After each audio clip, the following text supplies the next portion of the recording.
السلام علیکم ورحمۃ اللہ وبرکاتہ۔ دوستو، مفتی یونس جاہل قاسمی کا ایک اور ویڈیو آیا ہے۔ کل ہم نے اس کو متنبہ کیا تھا کہ مولانا یوسف صاحب رحمۃ اللہ علیہ کے اوپر جو تو نے بہتان لگایا ہے اس سے توبہ کر، پر ابھی تک اس کے کانوں کے اوپر جون نہیں رہیں گی۔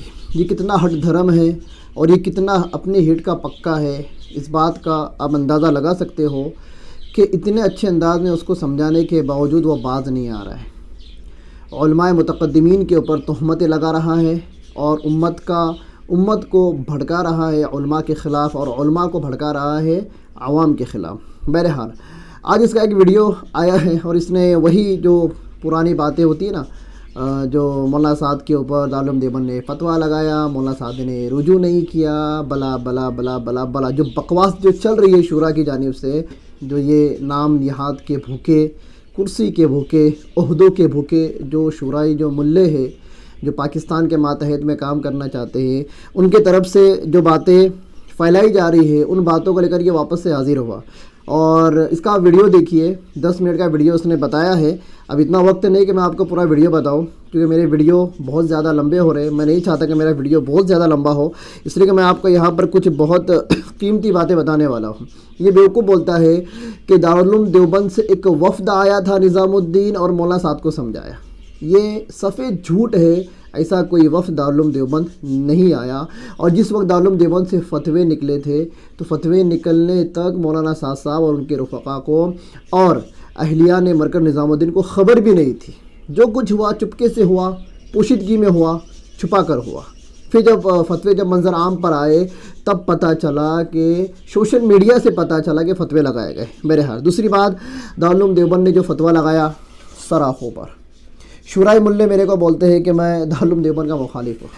میں خود دارالعلوم دیوبند سے پڑھا ہوں اور دارالعلوم دیوبند کی ہر بات میرے سراخوں پر ہے۔ میرے جو قریبی جو رفقا ہے، جو میرے ساتھ رد غیر مقلد کے اوپر کام کرتے ہیں، پوری دنیا کے لوگ ہیں، صرف ہندوستان کے نہیں پوری دنیا کے۔ جب مولانا صاحب کے اوپر فتوے جب لگے تھے تو اس وقت مجھ تک جب یہ باتیں آئی تھی تو میں نے ان سے ایک ہی جملہ کہا تھا کہ میں اب رائے قائم نہیں کروں گا جب تک مولانا صاحب رجوع نہ کر لے۔ مولانا صاحب کا جب تک رجوع نامہ نہیں آیا تب تک میں نے ایک شبد نہیں کہا اس ٹاپک کے اوپر، لیکن جس وقت مولانا صاحب کا رجوع نامہ آیا، جس وقت مولانا صاحب نے رجوع کر لیا، توبہ کر لیا، اس وقت ہم میدان میں آئے۔ بات سمجھ رہے ہو؟ یہ یونس قاسمی، یہ جاہل یونس قاسمی بولتا ہے کہ مولانا صاحب نے نہ رجوع کیا، نہ توبہ کیا، نہ فتووں کو مانا، نہ دارالعلوم دیوبند کی مانا، بلا بلا بلا بلا، بہت ساری بکواس اس نے اپنی ویڈیو کے اندر کیا ہے۔ اس کا سب سے بڑا جھوٹ یہ ہے کہ یہ بولتا ہے کہ مولانا صاحب کے پاس دارالعلوم دیوبند سے وفد آیا۔ نعوذ باللہ، یہ بہت بڑا جھوٹ ہے۔ ایسا کوئی وفد دارالعلوم دیوبند سے نکلا ہی نہیں جو مولانا صاحب تک پہنچا، جو ہمارے علم میں نہ ہو کوئی ایسا ہو۔ ہاں، مولانا صاحب کا وفد دارالعلوم دیوبند گیا، دیوبند جا کے دیوبند کے مفتیان سے ملاقات کی، خط و کتابت ہوئی، جو فتویٰ تھا اس کے تعلق سے انہوں نے جوابات دیے، جوابات دینے کے بعد رجوع نامے بھیجے۔ پہلا دوسرا رجوع نامہ تو قبول کیا گیا، بس تیسرا جو رجوع نامہ تھا وہ قبول نہیں کیا گیا۔ یہاں پر میں کچھ لوگوں کو کہتا ہوں، کیا کہتا ہوں، دارالعلوم دیوبند ٹھیک ہے، ازہر ہند ہے، دارالعلوم دیوبند مسلک حنفی کا ایک بہت بڑا سرچشمہ ہے، اس سے کوئی انکار نہیں کر سکتا، لیکن دارالعلوم دیوبند کی جو روایات ہے، جو ہمارے متقدمین جو علماء تھے دارالعلوم دیوبند کے، جنہوں نے اس کی بنیاد رکھی، جنہوں نے اس کو ترقی کی منزلوں تک، عروج تک، بامی عروج تک پہنچایا، اور جنہوں نے یہاں تک دارالعلوم دیوبند کو لا کر جن لوگوں کے ہاتھ میں دیے، وہاں تک کے لوگوں کا آپ نظریہ، ان کی روایت اگر آپ دیکھو گے تو اب جو فتوی بازی دارالعلوم دیوبند سے ہو رہی ہے، پرانے جو ہمارے متقدمین جو علماء دیوبند تھے ان کا مزاج ایسا نہیں تھا، پہلی بات۔ دوسری بات، آج کے زمانے میں جو علماء اکرام اس طرح کے فتوے دیتے ہیں دارالعلوم دیوبند سے، ان لوگوں کو دھوکے میں رکھا جاتا ہے۔ میں تو یہی کہتا ہوں، دارالعلوم دیوبند کو دھوکے میں رکھ کر یہ فتوے نکالے گئے، پہلی بات۔ اور تیسری بات میں یہ بولتا ہوں کہ مولانا صاحب نے ایک بار نہیں 3 بار رجوع کیا، 3 بار رجوع کرنے کے باوجود بھی رجوع نامہ قبول نہیں کیا گیا، تو یہاں پر میرا ایک سوال یہ بنتا ہے، کیا دارالعلوم دیوبند خدا ہے؟ کیا دارالعلوم دیوبند خدا ہے؟ خدا تو نہیں ہے نا، رسول تو نہیں ہے نا۔ کسی کی توبہ کو قبول کرنا یا نہیں کرنا یہ کس کے ذمہ ہے؟ یہ اللہ کا کام ہے۔ یہ انسانوں کا کام نہیں ہے. انسان بڑے کتنا بڑا ہو جاتا ہے کہ نبی کے ذمے بھی نہیں ہے کہ وہ کسی کے لیے استغفار کرے یا کسی کی توبہ کو قبول کرے یا کسی کی توبہ کو رد کرے. ایک نہیں ہزاروں واقعات ہیں، ہزاروں واقعات، سیرت کے واقعات بھرے پڑے ہیں. ابراہیم علیہ السلام نے اپنے باپ کے لیے استغفار کیے تھے، اپنے والد صاحب کے لیے استغفار کیے تھے، قبول نہیں ہوئے. نوح علیہ السلام نے اپنے بیٹے کے لیے کیے تھے، قبول نہیں. مطلب ایک نبی بھی کسی کی مغفرت کرنا چاہے یا نبی کسی کی توبہ کو ریجیکٹ کر دے، نبی کو بھی یہ اللہ نے ادھیکار نہیں دیا ہے. یہ توبہ کو قبول کرنا یا نہیں کرنا یہ حق اللہ کا ہے، اس سے کوئی انکار نہیں کر سکتا. اگر ایسا ہے کہ بھائی ہم کسی کے رجوع کو یا توبہ کو قبول نہیں کریں گے تو ہم کو بتاؤ، دلائل کی روشنی میں ہم کو بتاؤ، ہم انشاءاللہ اس کو ماننے کے لیے تیار ہیں.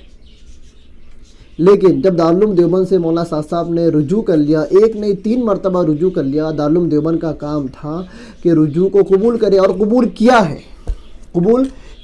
2 رجوع کو قبول کیا ہے. تیسرا جو رجوع نامہ تھا وہ ہاتھ میں لینے سے بھی منع کر دیا. سوال یہ پیدا ہوتا ہے کیا دارالعلوم دیوبند کے جو منصب افتاء پر بیٹھے ہوئے جو مفتیان ہیں یہ خدا ہے؟ نہیں ہے نا. تمہارا کام کیا تھا؟ بندے سے گناہ ہوا، بندہ توبہ کر رہا ہے، توبہ، اور یہ توبہ کا معاملہ اللہ اور بندے کے مابین ہے.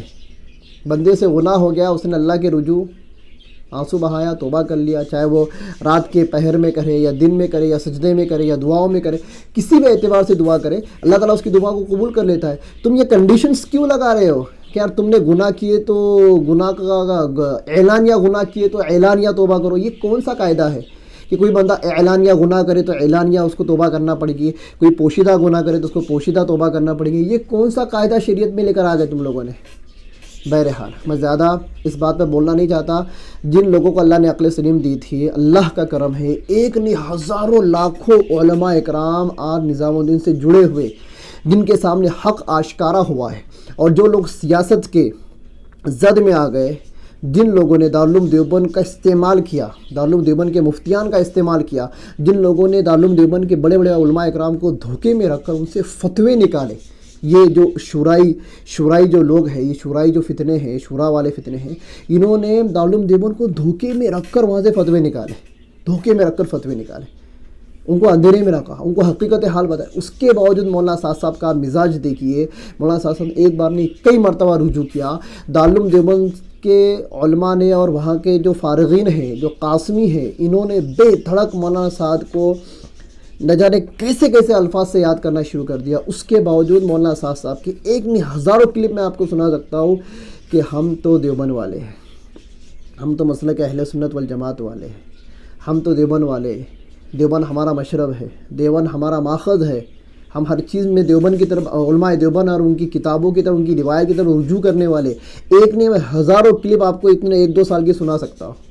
بہرحال مفتی یونس قاسمی جیسا جاہل قاسمی، جس نے کل مولانا یوسف صاحب رحمۃ اللہ علیہ کے اوپر بڑا بہتان اور الزام لگایا تھا کہ انہوں نے تبلیغ میں جانے کو حرام قرار دیا، اس کا جواب ہم نے ریکارڈ کر دیا، ڈسکرپشن میں آپ کو اس کے لنک دے دوں گا. یہ بندہ دیوبند کے فتوے کو پڑھ کر سنا رہا ہے اور برائی دارالعلوم دیوبند نے مولانا سعد کے پر فتویٰ لگا دیا ہے، بس مولانا سعد کافر ہو گئے. تم کون ہوتے ہو کسی کو کافر کرانے والے؟ احمد رضا کے خاندان سے ہو گیا؟ ٹھیکہ لیا ہے تم نے کفر کے فتوے لگانے کا؟ میں یہاں پر مولانا مفتی ابو القاسم نعمانی صاحب کی آپ کو ایک تحریر پڑھ کر سنا دوں. بہت تحریریں پڑھ کر سنا رہا ہے نا یہ قاسمی، یہ جاہل یونس قاسمی.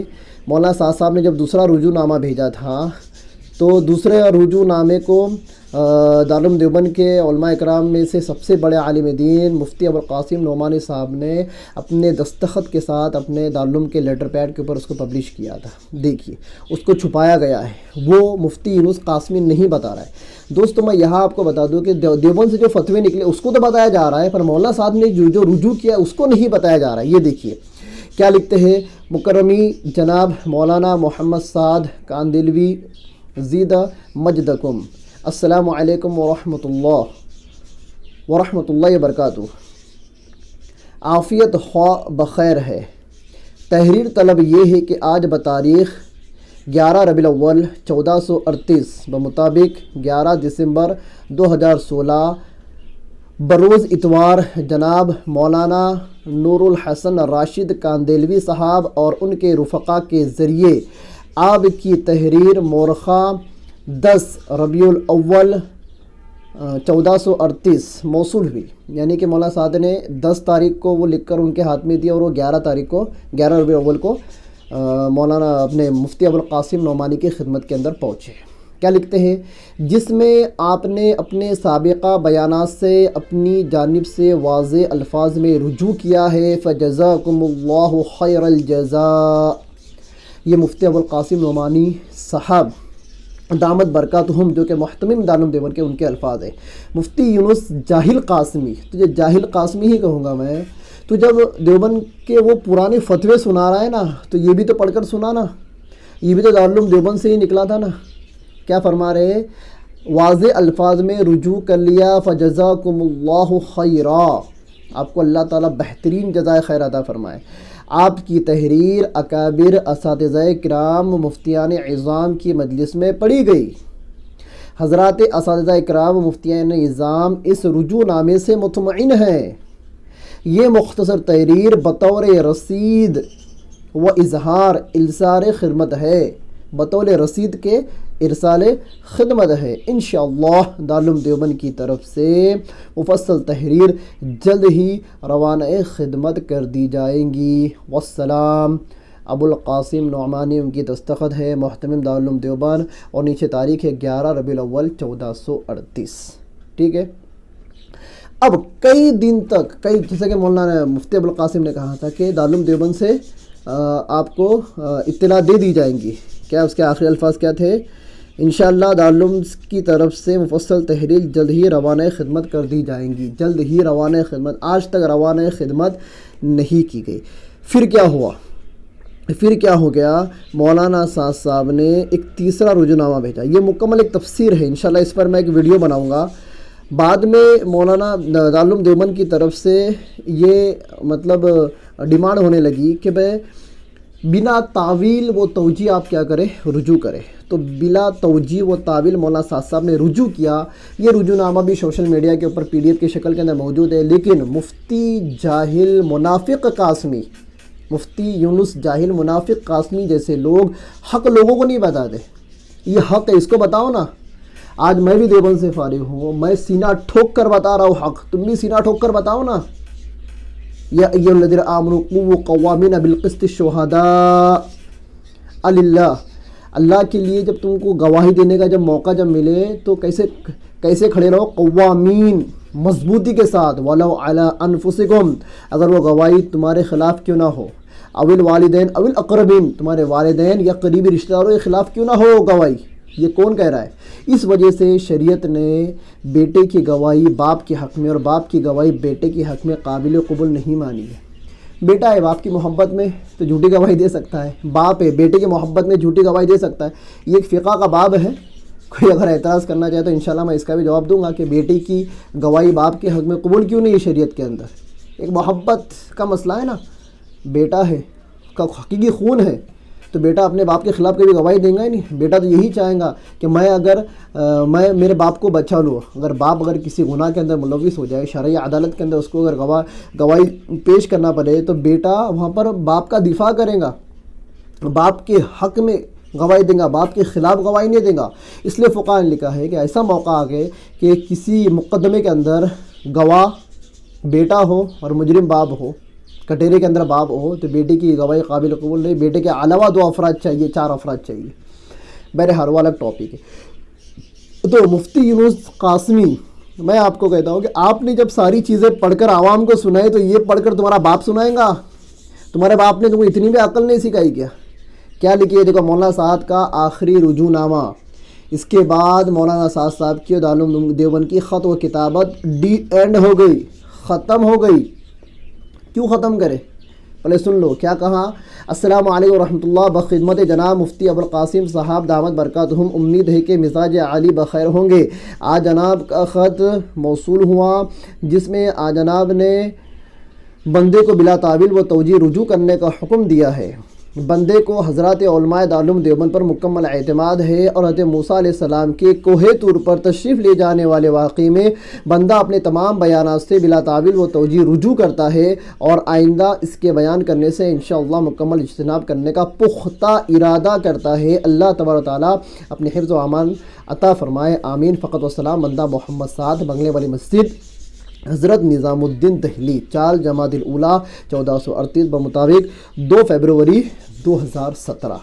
بلا تعویل و توجیہ مولانا صاحب نے رجوع کیا ہے، یہ ان کی توبہ ہے، اور توبہ کا قبول کرنے کا حق اختیار صرف اللہ تعالیٰ کو ہے، نہ کسی نبی کو ہے، نہ کسی ولی کو ہے، نہ کسی عالم کو ہے، نہ کسی مفتی کو ہے، نہ کسی دیوبند کو ہے۔ آپ بات سمجھ رہے ہو؟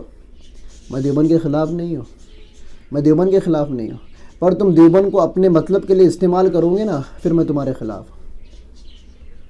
تو یہ ہے مولانا سعد کا رجوع نامہ، جس پر ہم خاموشی اختیار کیے ہوئے تھے۔ جب یہ رجوع نامہ آیا تب سے ہم نے اپنی زبان کو کھولا، اور ہمارا ایک ہی سوال ہے کہ جب توبہ اور رجوع کا معاملہ بندے اور خدا کے درمیان ہے تو تم خدا کیوں بن رہے ہو؟ تم کون ہوتے ہو کسی کا رجوع نامہ، کسی کی توبہ قبول کرے یا نہ کرے؟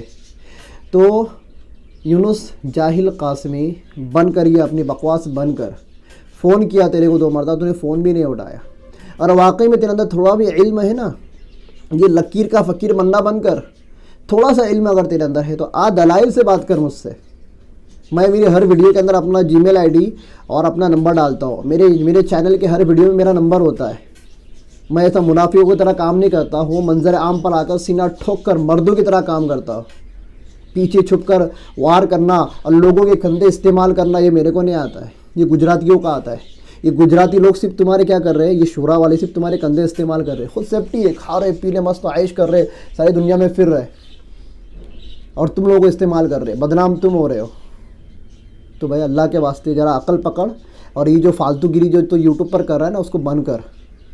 اور ایک بات یاد رکھ، میرے کو تیرے سے کوئی دشمنی نہیں ہے یونس جاہل قاسمی، تو منافق ہے، تیرے سے مجھے کوئی دشمنی نہیں ہے۔ تجھے 1-2 مسجدوں سے نکالا گیا، تو نے تبلیغ والوں کے جوتے کھائے، اس وجہ سے تو تبلیغ والوں کی کھنڈس نکال رہا ہے۔ کیا نکال رہا ہے؟ کھنڈس نکال۔ حضرت علی پتہ ہے نا کون ہے؟ شیر خدا، بہت مشہور واقعہ ہے کہ یہودی سے جھگڑا ہو رہا تھا، حضرت علی اس کے سینے پر جا کر بیٹھ گئے، اس نے نیچے سے تھوکا حضرت علی کے منہ کے اوپر، حضرت علی وہاں سے سائڈ میں اڑ گئے۔ پوچھنے پر بتایا کہ اس سے پہلے جو تیرے سے میرا جھگڑا تھا یہ شریعت کی بنیاد پر تھا، لیکن جب تو نے میرے اوپر تھوک دیا تو وہ جھگڑا شریعت سے ہٹ کر میرے نفس کے خلاف ہو گیا۔ تو نے میری آبرو ریزی کی، تو نے میری انسلٹ کی میرے چہرے پر تھوک کر۔ اب اگر میں تجھے ایک بھی اگر گھونسا اگر مارتا تو یہ لڑائی حق کے لیے نہیں ہوتی، شریعت کے لیے نہیں ہوتی، یہ میرے نفس کے لیے ہوتی، اور میں نہیں چاہتا کہ میں اپنے نفس کے لیے کسی سے انتقام لوں، جہاں میں نے درگزر کر دیا۔ تو تبلیغیوں کا یونس قاسمی جاہل قاسمی، تو تبلیغیوں کا مار کھایا ہوا، جوتے کھایا ہوا، اب تو نے کیا حرکت کیا کیا نہیں کیا وہ سب منظر عام پر آنے والی ہے۔ تو نے تیرے علاقے میں کتنے گل کھلائے ہیں، تبلیغی لوگوں سے تیرا کیا فنڈا ہے، کیا جھگڑے ہیں، کیا لفڑا ہے، یہ ساری چیزیں منظر عام پر آنے والی ہے۔ ہاں، ساری چیزیں منظر عام پر آنے، اس لیے تیرے کو سمجھا رہا ہوں، ابھی بھی عقل ہے تو عقل کی گولی کھا لے، دماغ کی کیپسول لے لے، بعد میں رونا مت، پچھتانا مت۔ ایک بات یاد رکھ۔ دوسری بات میں تو یہ سمجھا رہا ہوں، جو ہمارے جو بڑے بڑے علماء اکرام ہیں، ان کی باتوں کو توڑ مروڑ کر پیش مت کر، اپنا الو سیدھا کرنے کے لیے بڑے بڑے علماء اکرام کی باتوں کو اور فتووں کو توڑ مروڑ کر پیش مت کر۔ مولانا یوسف صاحب شہید الدنیانوی رحمۃ اللہ علیہ نے اپنی پوری زندگی تبلیغ کے دفاع کے اندر کام کیا ہے، اور تبلیغ کی حیثیت انہوں نے مکمل متعین اور مقرر کی ہے کہ تبلیغ کب فرض ہے، کب فرض کفایہ ہے۔ اور تیرے جیسے جاہل مفتی گھر میں اپنے 4 دیواری کے اندر اپنی بیوی کے پلوں میں گھس کر بولتے ہیں کیا کہ تبلیغ میں نکلنا حرام ہے، اور کیا تو نے ایک ویڈیو ڈالا، اس کا بھی جواب آنے والا ہے کہ تبلیغ عوام نے کیا، علماء نے، تبلیغیوں نے دین پھیلایا یا علماء نے دین پھیلایا؟ ارے تو نے کون سا دین پھیلایا؟ وہ دیکھ، مدرسے کا کھایا، مدرسے کا کھا کر مسجد کے اندر پڑا رہا، تو کہاں تو نے لوگوں کے اندر جا کر تبلیغ کی تبلیغ؟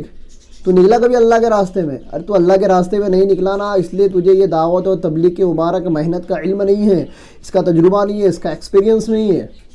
ذرا ایکسپیرینس لے، ذرا نکل، چھوڑ، جلا بیوی بچوں کو چھوڑ، بیوی بچے سے گلو گلو کرنا چھوڑو، ذرا نکل اللہ کے راستے میں، تو یہ سمجھ میں آئے گا جب ٹھوکریں ملیں گی نا. ہاں ایسے ایسے لوگ دنیا کے اندر رہ رہے جو دین سے بیزار ہے، جو اسلام سے بیزار ہے، قرآن و حدیث سے بیزار ہے. مسلمانوں کی بات کر رہا ہوں، تو کیا غیروں میں تبلیغ کرے گا رے؟